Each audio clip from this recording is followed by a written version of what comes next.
प्राय गोटे कथा शुणा मिले गोटे झील जो बाहा सारी थाए प्राय समस्ते कहती तू आ बाप घर झी नुह शाशु घर बोहू।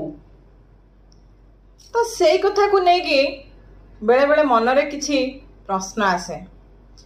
जेते बेले गोटे झी बाहा है कि शाशु घर को आसुचे बा आमे जेते बेले गोटे झी को बोहू करी आम घर को आणुछे तो प्रथम कर्तव्य होउछे आमर ताकू श्रद्धार सहित आपणेबा।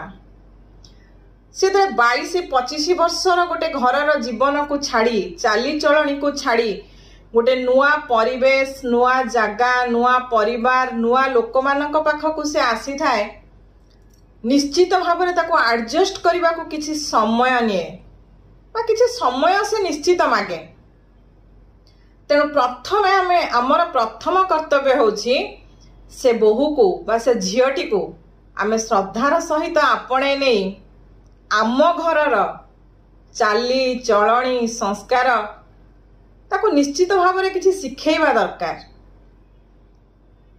तेणु गोटे कथा होछि से आउ बाप घर झी नुहे शाशु घर बोहू। तेणु आमे बोहू करी आनिथिबा से झी को आमर चाली चलनी शिखेई गोटे सुंदर गृहिणी सुगृहिणी ते निश्चित भाव में आमे करि परिबा।